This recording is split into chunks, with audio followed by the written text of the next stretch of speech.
नमस्कार दोस्तों, स्वागत है आप सबका आपके चहिता मन channel beauty of Bhagavad Gita में। दोस्तों, आज बात करते हैं हम गुस्से के बारे में। किसको नहीं आता है? सबको आता है आखिर गुस्सा। मुझे ही आता है।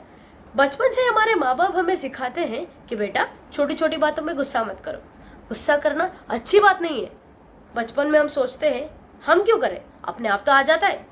लेकिन गुस्सा अपने आप नहीं आता है। गुस्सा क्यों आता है, कैसे आता है, उसको कैसे कंट्रोल करना है, इस वीडियो में मैं आपको बताऊंगा। इसीलिए इस वीडियो को पूरा देखना मत भूलना। श्रीमद् भगवत गीता में भगवान श्री कृष्ण खुद बताते हैं कि गुस्सा नरक का द्वार है। क्यों बताते हैं ऐसा? क्या कभी गुस्सा करने से आपका कुछ भला हुआ है? हाँ या ना? ऑफ कोर्स ना, क्योंकि सबके अंदर गुस्सा होता है। बस एक चिंगारी की जरूरत होता है उसको आग लगाने के लिए। देखो, सामने वाला अगर हमको भड़का दे कि आप ऐसा है वैसा है, आपको 2 मिनट नहीं लगता गुस्सा होने के लिए। क्या आपने कभी सोचा है कि गुस्सा करने से क्या आपका वो प्रॉब्लम, क्या आपका जो ईगो हर्ट हुआ है वो खत्म हो गया? नहीं, बल्कि बढ़ गया है। आपकी सेहत के लिए वो खतरनाक बन गया है। इसीलिए गुस्से को काबू में रखना बहुत जरूरत है। काफी लोगों के दिमाग में सवाल आते हैं कि गुस्से को कैसे काबू करें और क्यों कंट्रोल करें। वो आता है तो आने दो। नहीं, गुस्सा जो है हमारे अंदर यानी कि हमारे शरीर में रहते हुए इंद्रियों को नष्ट कर देता है। यानी कि आपका दिमाग का जो विकास है वो वही का वही रह जाता है। गुस्से को समझने के लिए आपको एक स्टोरी का उदाहरण बताती हूँ। तो चलिए शुरू करते हैं आज का स्टोरी। संत बाबा थे जिनको तप करना बहुत अच्छा लगता था, वो भी शांति सी जगह में।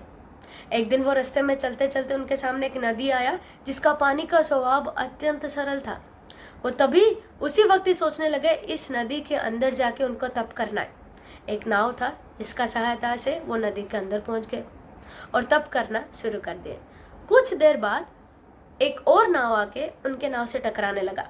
1 बार टकराया, 2 बार टकराया, 3-4 बार टकराने के बाद साधु जी को अत्यंत गुस्सा आ गया और वो बोलने लगे, कौन है वो मूर्ख जो मेरी नाव को टक्कर देकर मेरी तप को भंग करने पे लगा हुआ है? वो आंखें खुले तब वो पता चला कि उस नाव में कोई था ही नहीं। तो वो समझ में आया उनको कि ये एक नाव है जो खुला है और खाली है, हवा के बहाव से मेरी नाव को टकरा रहा है। बाबा को उसी वक्त ही समझ में आ गया था कि उनके अंदर ही गुस्सा था, लेकिन उस गुस्से को बढ़ाने के लिए एक चिंगारी की जरूरत थी।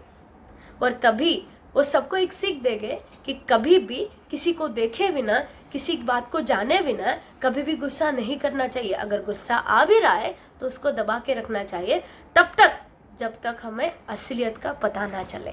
कैसा लगा आपको story? I hope you all like the story. इसी बात से मैं सबको एक संदेश देना चाहती हूँ कि घर में जो छोटे छोटे बच्चे होते हैं उनको देखने को मिलता है कि जल्दी गुस्सा आ जाता है। उनको बस यही समझाना है कि छोटी छोटी बातों से गुस्सा नहीं करते, गुस्से के बदले उस काम को कैसे सॉल्व किया जाए। बहुत सारे तरीके होते हैं बच्चों को समझाने के लिए। बस ये सब आपको बताने का और संदेश देने के लिए मैं इस स्टोरी को बनाया था। तो बिना वक्त का जाया करते हुए चलिए शुरू करते हैं आज का श्लोक। Text 18 of 2nd chapter of Bhagavad Gita. अंत बंत इमे देहा नित्यो व्यक्त शरीरिणः अनासीन प्रमेयस्य तस्माद्यु ध्वस्यो भारत। इस श्लोका का अर्थ मैं आपको बताती हूँ।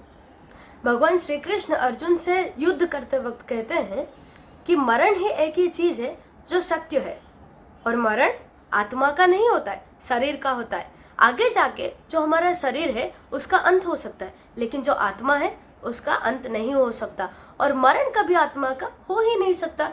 तो हमेशा ये क्यों सोचते हो कि आपके आत्मीय जो है उनका मरण होगा, उनके शरीर का, उनका आत्मा का नहीं।